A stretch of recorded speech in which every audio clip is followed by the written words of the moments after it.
Hello everyone, and welcome to my third video. I want to start off by saying sorry that it's been quite a while since I uploaded my last video. The reason for that is because the math and the theory behind the work I'm trying to do is very complex and very confusing, and I honestly got burnt out after trying to do what I'm about to show you in this video. Schoolwork has also been very tough this quarter, so I haven't had much time to devote to this project, but now I do, and I'm honestly loving working on these simulations, so I'm excited to make more videos and work on some new types of stuff. Uh, anyway, on to what this video is about. Also, I'm going to be showing some websites and some resources I used for this simulation, and links to the websites I show, and a download link to my Unity project they'll all be in the description. Um, so this is a website called the Orbitron, and it is incredibly useful.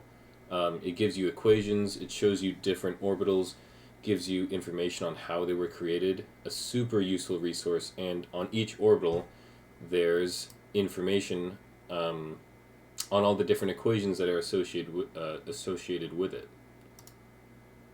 as you can see here.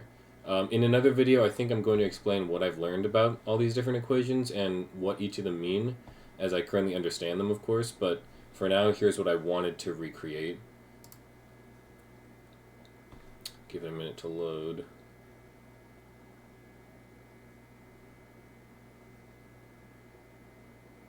So this is a dot density graph of the 1s orbital. And as you can see, near the center, or closest to the nucleus, there are many, many more dots. This means that the dot density is much higher in the center than it is on the outsides. And that just means that the electron is most likely to be found at distances closer to the nucleus than further away.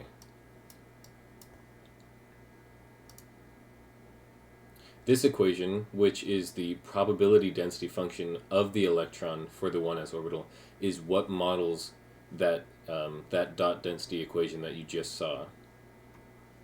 And here is that same function, but mapped out in Desmos so we can actually see the values on the line. So let me zoom in here.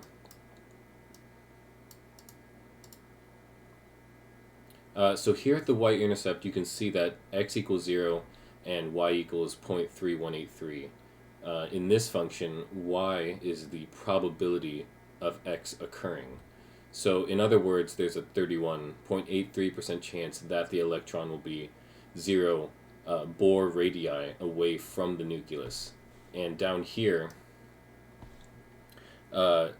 same story. So there's a 6.82% chance of the electron being 0.77 Bohr radii away from the nucleus. And it gets higher, so the chances of the electron being higher and higher Bohr radii away from the center, like the chance of that happening gets lower and lower, which is what you actually see when you look at the dot density graph. So that curve is being modeled as you get further and further away. So this is what I wanted to recreate. I have the equation that models this density curve thanks to this website, the Orbitron website, but using it to create this type of graph was actually very difficult for me, and it took a while to understand. So I'll skip over all the different methods I tried and just show you the solution. So let me open up Unity here and look at this, look at the code here. So step one, I need to generate just a large amount of dots, so I chose 10,000, and I want to first create 10,000 random points, uniformly random, on the surface of a sphere. And the easiest way to do this is by using this equation here. So all that's happening here is I first generate two random numbers, u1 and u2, which will be used in the calculations down here, where I use them to randomly generate a latitude using the first random number and a random longitude to go with it. I then use these three coordinate equations that take in latitude and longitude, and they calculate the Cartesian coordinates. So that's an x, y, and a z. And that actually will put them all at the same radius, which is one radius around the sphere. And let's actually see what this looks like.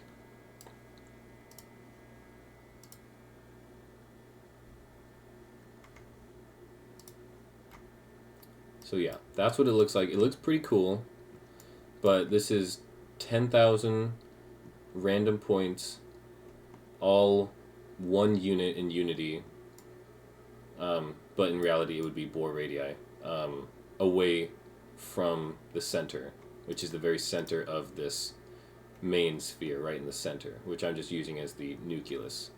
So let me bring back the code. Now the next thing to do is to assign each point that we randomly generate a different radius, right? So that it actually models the probability density function for the 1s electron. So for every single point, we want to randomly sample this. Where is it? We want to randomly sample this equation, right? So say we generate one point, and we have x, y, and z for a point on the surface of a sphere. What we then want to do is take a sample from this and say, you saw,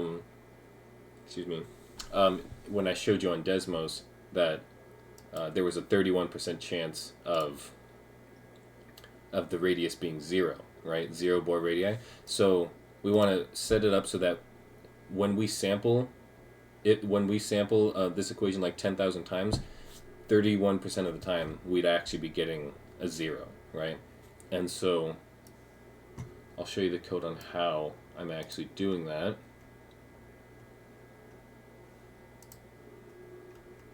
Which is right here. So this is the get radius is where I'm actually sampling this this dot density equation. So I don't fully understand the method of how this actually randomly samples it, but from what I found online and from what I'm about to show you, it does work. One thing I want to do before I move on to like generating more dot density graphs for atoms other than just like the hydrogen or just the 1s electron shell, is to fully understand how this works, right, before I do anything else. So in the next video, hopefully I'll be able to explain. So the way this method works, you pick two random numbers, random floats that are in between the domain of our PDF, our probability density function, right? So that actually turns out to be like around 4.38. That's an estimate. This is just E, and I won't explain every single one of these, but this is just the equation broken down, right? If you download my code, you can look into this more and you can read the comments. But essentially, we just plug in, we treat R1 as X, and we plug X in for this equation, we solve for Y, which is E, and we see if the second random number we picked is less than Y, which is E.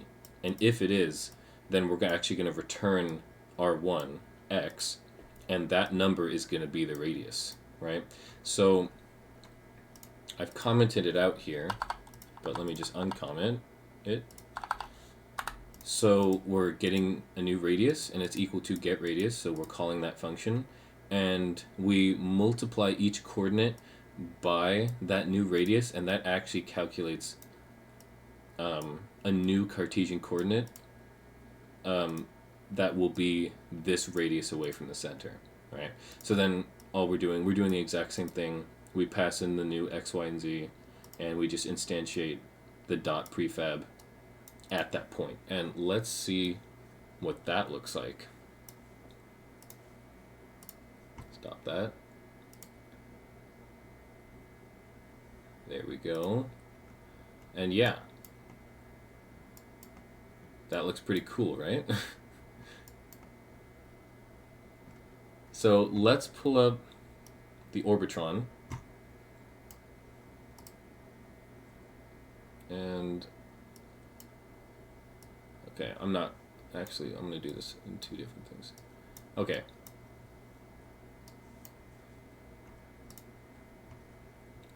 So there, get a good look at this, the dot density graph right here, and that looks pretty similar to this, right?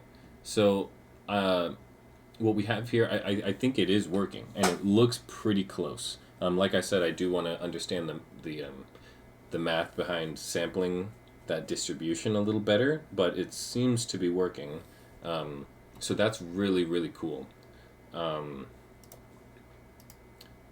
So that is just about everything I had to show. So like next video, I really want to do this, but for the other dot density graphs. So like if we look at 2s, actually that's going to be the same thing. So it's going to be that smaller 1s orbital, essentially what we have, but it's also going to be surrounded by many, many more dots, but also some really unique looking ones, like the 3D one, right? So we have